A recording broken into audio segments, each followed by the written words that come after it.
Don't work with people you can't fire.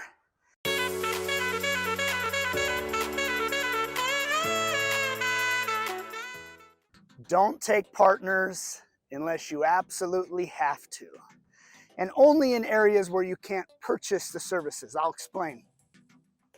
1988, my father and I were building a subdivision in Riverside, California called Rio Vista Homes.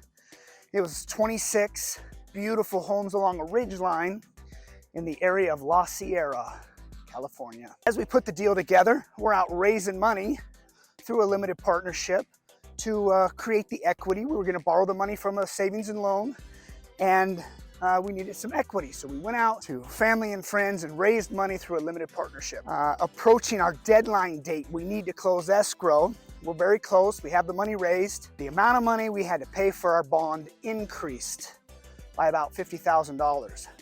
Now, what's a bond? When you do improvements like this, a street, curb, gutter, water, sewer, you have to post a bond with the local city or county to prove and to ensure to them that you can finish the project. You don't want projects that are half finished all over town. Go to a third world country and you'll see that they don't have bonds. You'll see half finished projects all over. Our bond went up 50 grand and we needed to raise another $50,000 and we needed to raise it quick. So we're out hustling, trying to raise this $50,000. It kind of came as a surprise. And someone suggested we speak to this real estate broker.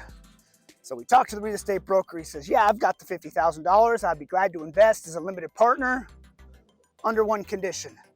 The condition is I get to sell the homes in the subdivision. And we said, okay, you got a deal. Problem is, selling new homes is a skill set that some realtors don't have. You know, realtors or real estate brokers and agents specialize in different things.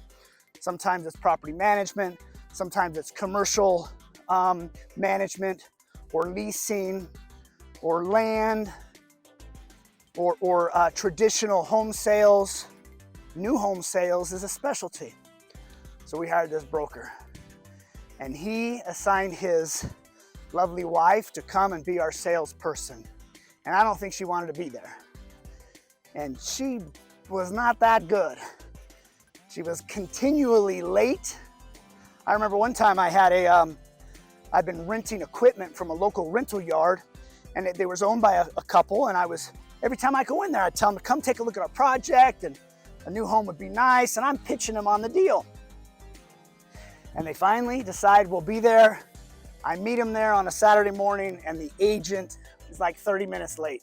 And at about 28 minutes, they decide, hey, we can't wait any longer, sorry. And they leave.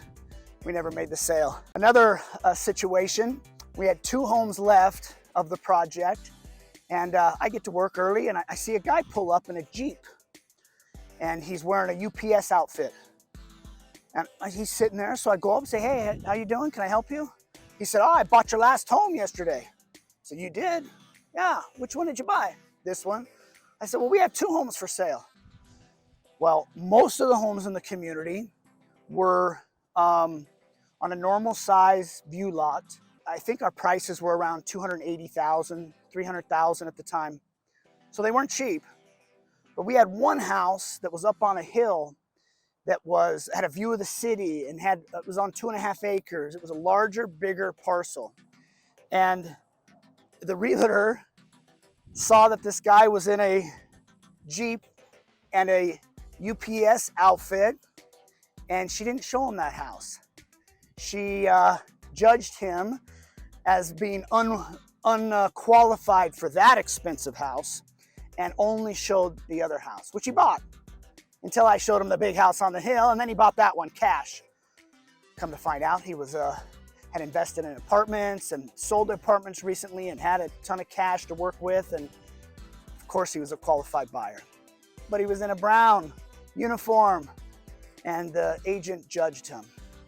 So what I learned from that is if you need an investor, you take an investor. But you don't condition an aspect of the project to a partner, because you can't fire them. We couldn't fire this realtor. when they're late and they're not handling business properly, we can't get rid of them. Why? Because they're an investor in the project. Now let's flash forward 30 years. I've got another project I'm working on in Nevada. And I've been working with this gentleman. We decided to partner up and to do this development project. We went out and secured a piece of property. What was great is this guy was he was a civil engineer by trade. He had retired a few years ago, and he and I teamed up to do this deal. So as we go out and secure a piece of property and raising the money, he says, this is gonna be great because I'm gonna handle the civil engineering. Well, we hadn't talked about this. I'm like, no, you're the civil engineer, but we're gonna hire a firm to do the civil engineering.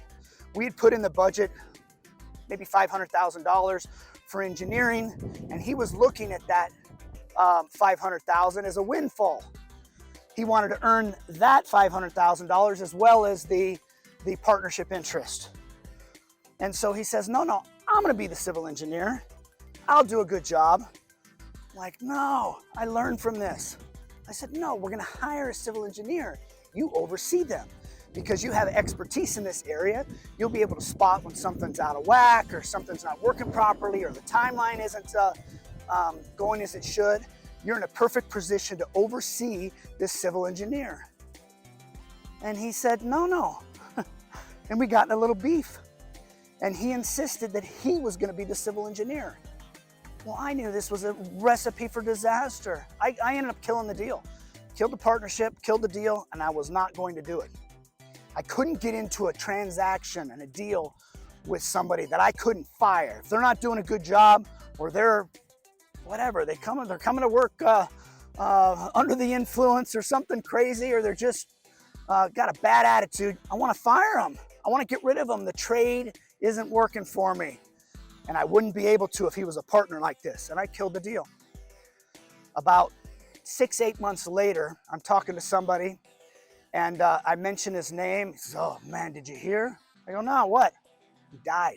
What do you mean he died? Yep, he died unexpectedly. I thought, oh my goodness, did I dodge a bullet? Imagine going into a deal with investors, raising money and having all the engineering, quality or not going to debate that, but having all the engineering locked up in his computer by a password. And we've already spent the money for engineering to get the work done. Would have been an absolute disaster. I learned from the deal.